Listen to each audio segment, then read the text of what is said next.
Welcome to Worldview Matters, discussing controversial issues, discerning current events, defending biblical Christianity.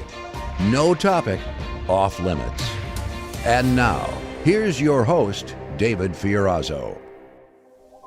Welcome to another show, guys. We've got another big topic today. We're going to talk about medical tyranny, executive orders, and the C word.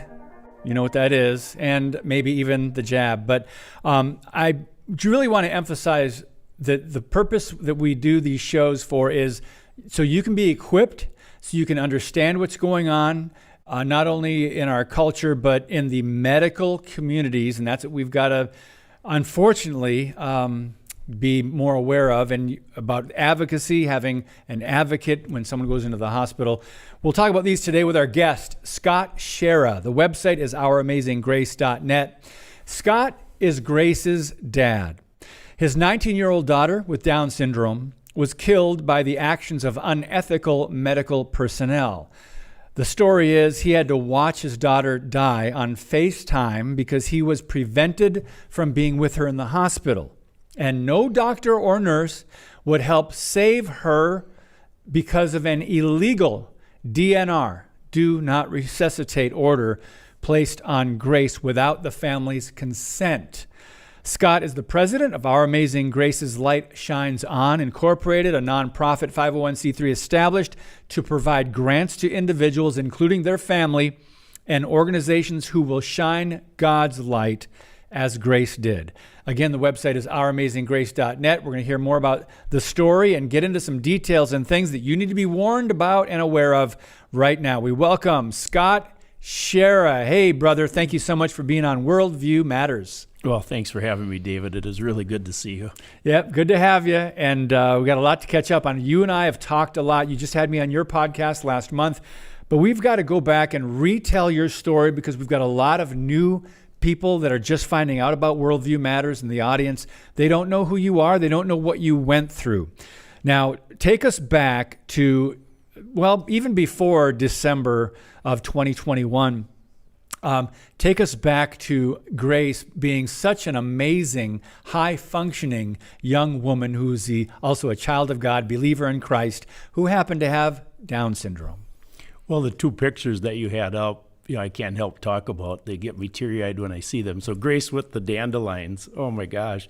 So that day when she picked that bouquet of dandelions for my wife, Cindy, it changed my whole view on dandelions. I used to be a lawn Nazi, so I would get rid of those things. And then I saw those dandelions, the beautiful bouquet, and it changed my whole perspective. And she did that. She had a way of changing people's perspective because she shined God's love. And I'll just tell you a quick story about Grace because people think that people with Down syndrome they can't do anything, but Grace did everything. She deer hunted with me. She could public speak. She could read and write. She played violin. She rode a horse. There's nothing that she didn't do. But what she really got was my literal sense of humor. And I'll just tell you a quick story. In our area, and it's a regional chain, is the Piggly Wiggly stores. So the jingle for Piggly Wiggly is Shop the Pig. So Grace, taking things literally, like I taught her with the humor side of it, we're in the truck one day listening to the radio, and she hears the jingle, and she said, "Dad, that doesn't make any sense. You can't shop a pig. First you shoot the pig, then you eat the pig, but you don't shop a pig." So I mean, she was a laugh a minute, David. Oh my goodness.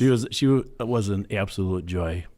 Well, seeing some of the videos of her, Lord, and just this one precious life that ended far too early, and we're going to find out how it happened and what you're doing about it. There's a lawsuit that we're going to get to that Scott filed against not Goliath, but against actually some doctors and some nurses who were directly involved in Grace's care. But before we get there, Scott, there were three things that they gave her. You know what? That's in the last day of her life, the last hours. Before we get there, I do want to mention a headline that I just saw. Not surprised because they're going to promote COVID season and vaccine season and flu season and whatever else. The FDA okays new coronavirus vaccine as respiratory illness season. nears. So, Scott, we were talking before we got on the show here. This is year round. They're not going to relent on this agenda. They've got to always keep it out there in the public, because you know how did they get so much success last time and gain so much power? Fear, fear, fear. Talk to us a little bit about that. Well, just comment first about the approval of a new, quote, vaccine, end quote, because the Brooke Jackson case really exposed this whole shenanigans. Brooke Jackson filed a False Claims Act case. A False Claims Act is when you think somebody's defrauding the government. She worked for Pfizer. She realized they didn't do any testing. Pfizer's came back with a contract that they had with the Department of Defense that showed they didn't have to do any testing because this thing was never a vaccine. And we've created a vaccine culture in this society, the government has, where we have made the white coats and their implementation of vaccines an idol. So we have found out through lots of research that has now been exposed that there's never been a vaccine that's ever been tested. So this is foolishness beyond foolishness. But the FDA's authorization is much wider than vaccines. As you and I were talking off air, I was explaining that the emergency use authorizations under COVID are still in play. So even though the government said COVID is over on April 10th, the main killers in hospitals were remdesivir and ventilators. Both of those emergency use authorization protocols are still in place. My son-in-law's mother went into the hospital in Tennessee 2 months ago, and she went in because she was dehydrated. Within an extremely short period of time, they want to put her on a ventilator. Thankfully, my son-in-law has woken up, and he got the family involved to stop the hospital from doing that. Otherwise, his mom would not be here today. Wow. So you filed a lawsuit because you believe that the hospital personnel had a part in murdering your daughter, Grace, who was 19 years old. They gave her 3 things that should never be given together: lorazepam, morphine, and what was the third one? Precedex. Let's talk about that. And we put up this chart here. So go through this last day, really Grace's last day, and what happened. I know you can kind of condense it for us. Yeah, so Grace's last day on Earth was October 13th of 21. She was checked in the hospital a week beforehand. We checked her in because we were under the impression that if your oxygen saturation drops below 94%, you should admit yourself to the hospital. Grace just had a cold, but her oxygen saturation, which we were monitoring because of COVID, had dropped to 88%. So we dutifully checked her into the hospital, and 7 days later, she was dead. If we would have never checked her into the hospital, she would be alive today with 100% certainty. I say that with confidence, David, because I went into a different hospital 3 days after Grace died. That hospital did a 180 compared to how they treated Grace, and they turned me around in 24 hours. And I was significantly worse than Grace. But when you zero in on Grace's last day, at this point, they had already had her on Precedex for 4 full days. Precedex, according to the package insert, if you use it for more than 24 hours, causes acute respiratory failure, which is the first cause of death listed on Grace's death certificate. So the doctors and nurses directly caused the first cause of death by using a sedation med for more than 24 hours. Wow. Now she's on it for 4 full days on her last day. The doctor called Cindy, my wife, and I early on the morning of the 13th, about 10 o'clock in the morning, and was trying to convince us to pre-approve a ventilator just in case. And we had already studied ventilators. We knew we weren't going to approve a ventilator, so we said no for the 5th time. Jeez. This was the 5th time they attempted to convince us that a ventilator should be approved just in case. So as soon as we said no, he immediately switched gears and said, well, Grace had such a good day yesterday, we should work on nutrition, which is a whole nother story as to why she was malnourished at this point. So we approved a feeding tube, still trusting in the white coat, is because he said, well, we got to get Grace nutrition so she can get home in the next several days. Let's get her out of bed today. Unbeknownst to us, they'd already strapped Grace down to the bed before that phone call, made her defecate into the bed. And while we were on the phone call, the doctor approved Precedex to the maximum allowable dose at 10:48 in the morning. At 10:56, simultaneous with hanging up the phone with us, the doctor put an illegal do not resuscitate order on Grace. So when you connect those dots, it's only 8 minutes later. We think that the cause of, or the purpose of that DNR order was they thought Precedex would take Grace out at that point, but it didn't. So they combined Precedex with 3 doses of lorazepam and then morphine. If you look toward the end of the timeline, you'll see she's on max dose Precedex, then at 5:46, 5:49, 2 doses of lorazepam, and at 6:15, a dose of morphine as an IV push. So now in 29 minutes, they gave her meds that you euthanize somebody in hospice care in a 29-minute window. And that's truly the second cause of death. Yet on her death certificate is listed COVID-19 pneumonia, which is a complete lie. But that listing facilitates the hospital receiving a $13,000 death bonus care of the United States government. Wow. So when the third cause of death, when you get towards right at the end, so now 6:15, the morphine, Jessica had replaced me as an advocate. I was taken out by an armed guard on the 10th of October. Jessica senses Grace getting cold. She's begging the nurses to come in. They said, that's normal, just cover her with a blanket. And so now Jess starts panicking, and she called Cindy and I at home. We're not aware of anything being wrong. And when she got us on the phone, she said, it was on a FaceTime call, she said, Dad, Grace's numbers are dropping like crazy. So we hollered, get the nurses in. And she said, I've already been trying. So we all started screaming, save our daughter. And the nurses stood in the hallway and hollered back, she's DNR. And we hollered back, she's not DNR, save our daughter. But they refused, and we watched her die with no medical professional coming in that room to save her at 7:27 p.m., October 13th of 2021. Wow, there's so much more we've got to unpack here, Scott. Schara, ouramazinggrace.net, if you want to get the full story and all the ammo you could ever need when it comes to what the hospitals are doing. And there's a greater agenda even behind this. But when we come back from our break, Scott, we're going to talk about the palliative care when it comes to patients with Down syndrome. And there's some disturbing things that are written saying that, people with Down syndrome take such a toll on their families. And I want you to comment on that. Plus, there's an interesting section in Obamacare that you and I have talked about previously, but I want to make sure this audience is familiar with Section 1553. More with Scott Schara in just a minute. Today's show is brought to you by Harbinger's Daily, world news biblically understood. Stay informed at harbingersdaily.com.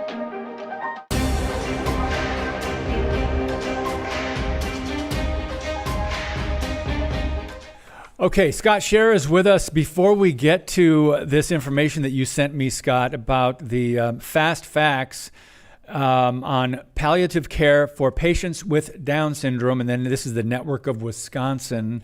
You were a part of a great documentary that came out last year, phenomenal, or earlier this year, called Breaking the Oath. First, where can people see that, and what's it all about? So if you go to Grace's website, ouramazinggrace.net, right on the home page, we have a button that you can click that says Breaking the Oath, and that will take you to the Rumble station that it is hosted on. It's a fantastic documentary. Of course, we tell Grace's story, but then we get into the bigger picture, which, the bigger picture during COVID in the United States. We have both Nurse Erin explains what she witnessed with hospitals killing patients early on in COVID. Dr. Moon is part of the documentary where she explains things from a pediatrician perspective.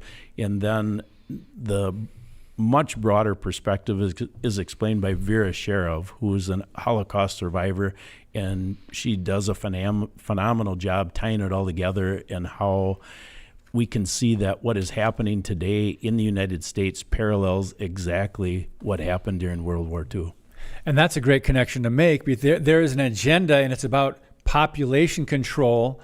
It's about keeping the population numbers down. And if people are alive, well, we've got to limit how many people are on this planet, right? That's the overall agenda. When you put Mother Earth in charge instead of God the Father and the truth, we then try to say, all right, human beings are the problem for everything that's going on. So the Bill Gates of the world and others are behind some of these schemes. So let's talk about this this form you sent me with information on causes of morbidity and death in patients with Down syndrome, and what can we learn from this? And that, of course, that section in Obamacare that is connected. So let me frame what you're referencing by explaining the Section 1553 in Obamacare. Good. So Obamacare was passed on March 23rd of 2010. The page that I'm referencing is page 141 of 906 pages of that document. Obamacare was drafted by Ezekiel Emanuel. His perspective of care is based on a eugenics philosophy, and he specifically said people who are non-contributing members of society, like Grace, don't deserve medical care. So when you see that attitude in Obamacare, it shouldn't surprise us. And Obamacare Section 1553, I'm going to read it, David, so everybody hears this. Sure. It says the government may not subject an individual, which would be a doctor, or an institutional healthcare entity, that would be a hospital, nursing home, or hospice care facility, to discrimination on the basis that that entity does not provide any healthcare item or service furnished for the purpose of causing or the purpose of assisting in causing the death of any individual, such as by assisted suicide, euthanasia, or mercy killing. So we have a provision that protects any doctor with a conscience from discrimination. All right, so that tells you, by definition, why would we need a provision to protect the doctor from discrimination if we're not going to do that? So of course they're doing it. So now you think, well, you can't make a doctor kill somebody, and they train them to do it. And this is the document that you referenced. So of course I've drilled down syndrome more than anything because that's what Grace had. And when you look at this document from the Palliative Care Network of Wisconsin, this was written in July of 2011. This is a training document to implement the provision of Obamacare in the Down syndrome community. It's titled Palliative Care for Patients with Down Syndrome. And there's 3 sections of that document, basically an introduction, a body, a conclusion. The introduction is they lay out all the problems that Down syndrome people have. If you read that, you'd think, well, these people are nothing but problems. So they lay out things like behavioral issues, congenital hip dislocation, respiratory infections, blah, blah, blah, blah, blah. 50 plus items, all these just problems. Grace was the best thing that God ever gave us, second to salvation. There were these problems, they're non-existent because she made life worth living. She was so much fun. But they set this up because then they want to have that attitude inside the doctors they're training, so the doctor can look like he's the savior on the white horse coming to save this family from this terrible disaster of a Down syndrome person. So then the body of the document says the lifelong toll on families is high.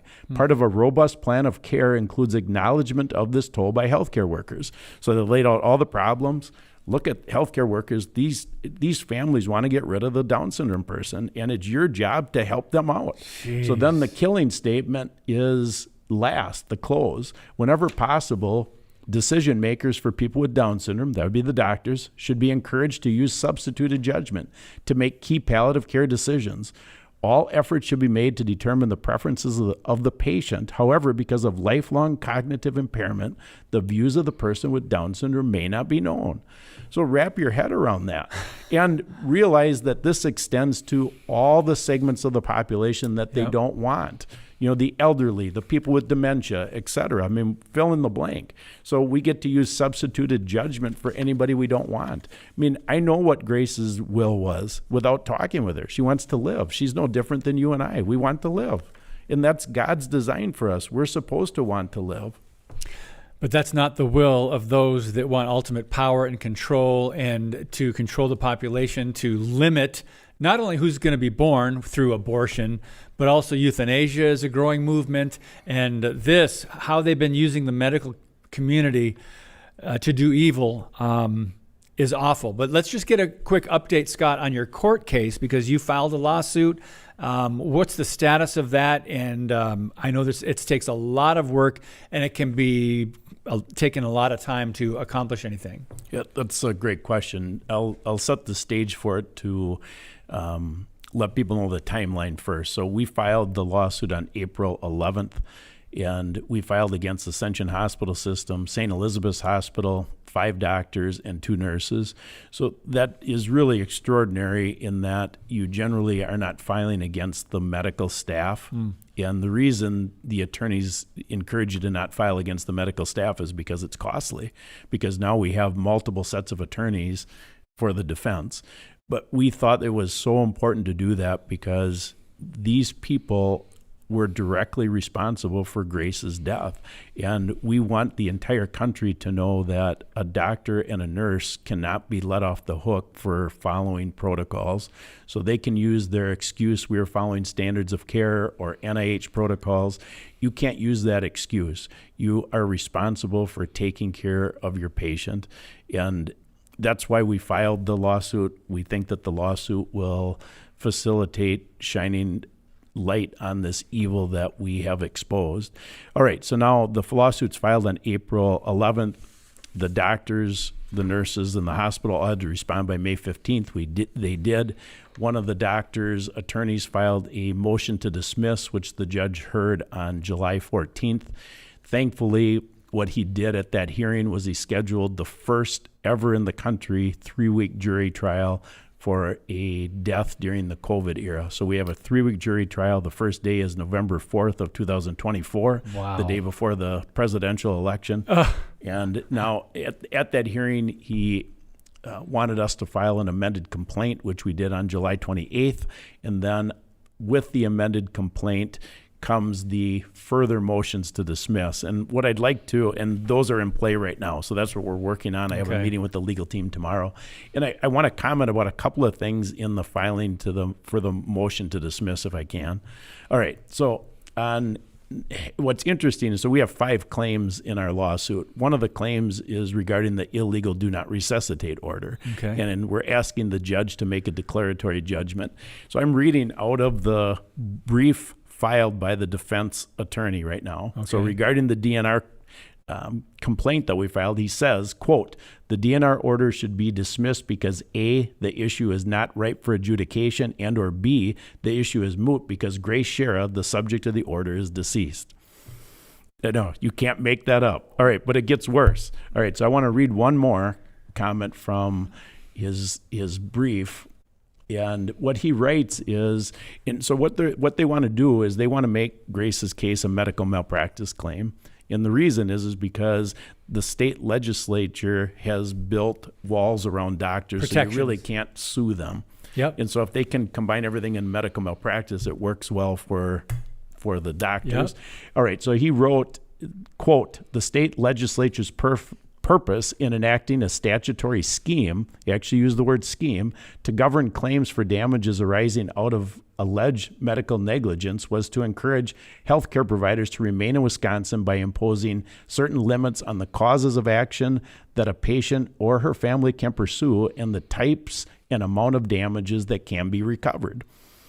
Again, you can't make this up. All right, so think this through. I own a small business. If I screw up, I've got to make it right with the person that I hurt.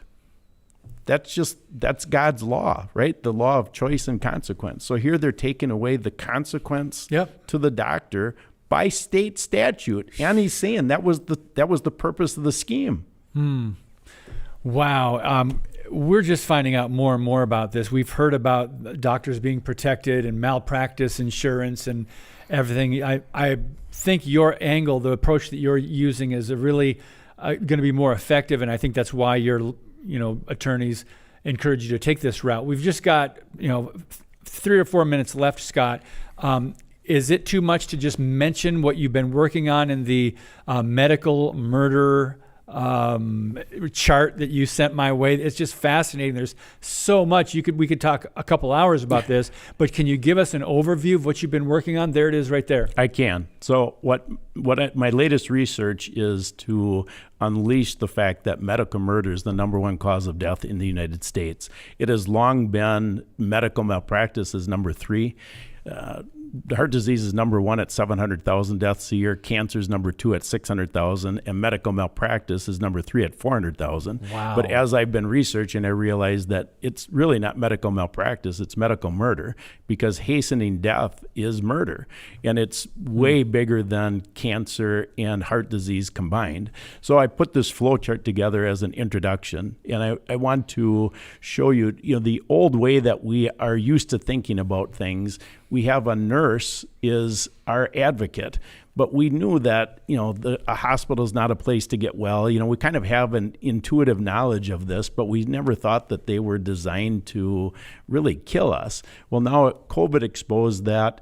The NIH and the CDC with the FDA, they implement protocols directly. So we mentioned remdesivir and ventilators earlier. Remdesivir with a 75% kill rate, ventilators with a 90% kill rate. These are implemented to directly kill patients. And 1.2 million Americans lost their lives in the 39-month COVID era. And that's a larger number than any other country on the planet by far.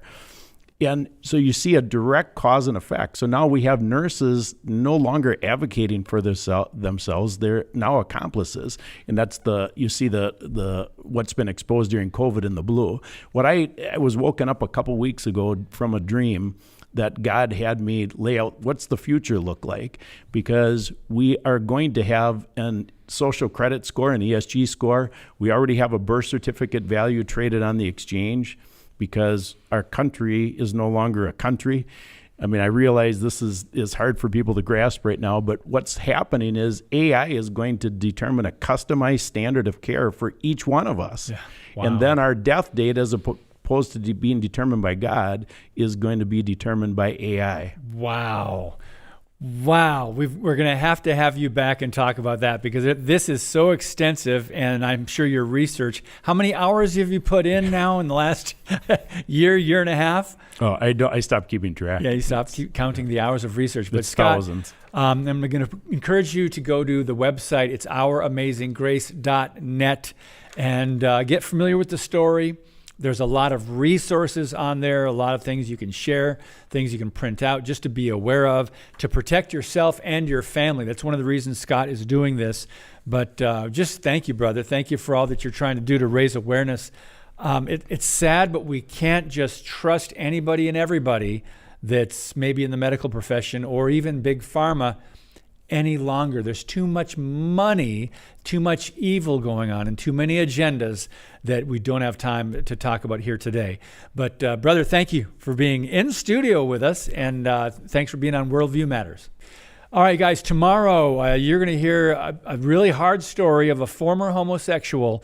His name is George Carneal, and man, he's got a book, From Queer to Christ. He's been out of that lifestyle for 16, 17 years. He has a lot that he can share to really warn kids and people that are popularizing and affirming all things LGBTQ. That's tomorrow. And guys, thanks so much for tuning in, for sharing, for subscribing to our updates. God bless you. And as always, keep speaking the truth about things that matter.